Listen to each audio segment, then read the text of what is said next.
Kirchner's most important teacher was the revolutionary Viennese composer Arnold Schoenberg, whom he met at UCLA in the late 30s, after hearing his beguiling atonal music at a lecture. That was the music I wanted to write, that kind of thing.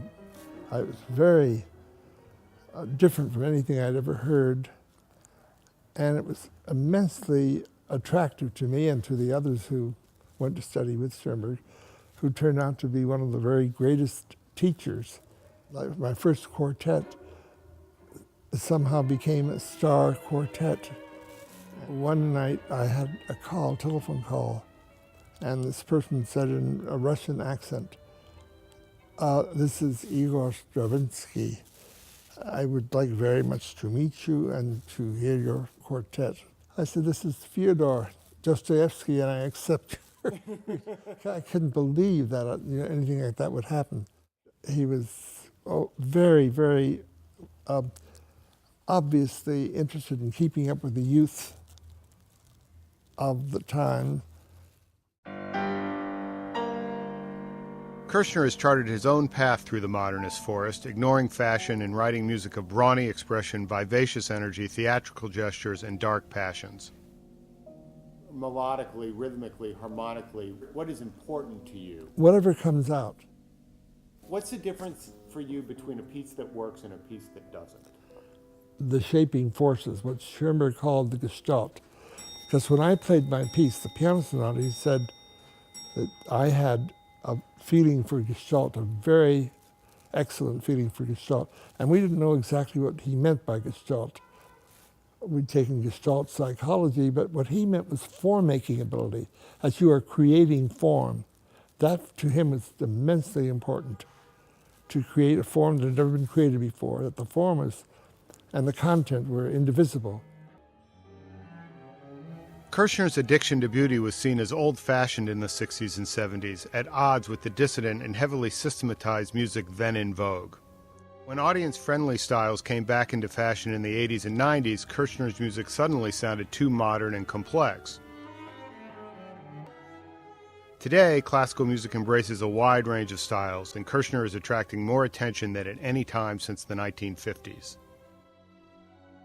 During those years, the best of the composers were terribly involved with youth, and I see why now.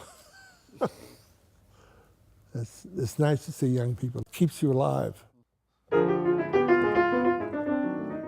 Jeremy Dank is one of the growing number of important young musicians who are now performing and recording Kirchner's music.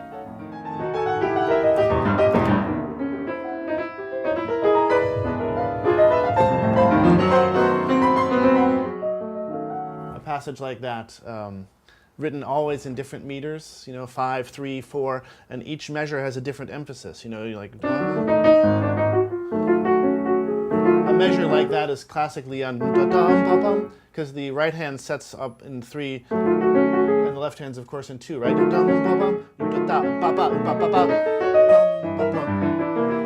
the dialogue, then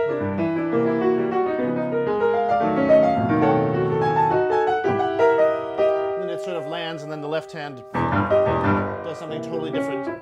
Like in every measure there's like a constant war of rhythmic energy, and it's like building in this unbelievable spiral of intensity, and then he has to release it, he has to sort of bring it back, and then it keeps surging forward in these incredible ways.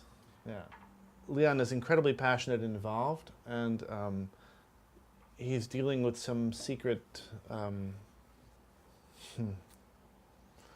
desires of his own that he wants the music to realize, which the music could realize in any number of ways. And so he's trying to decode his inner vision to you, and you're trying to decode your vision so it matches his in some way. A lot of the time he would just say, "More beautiful."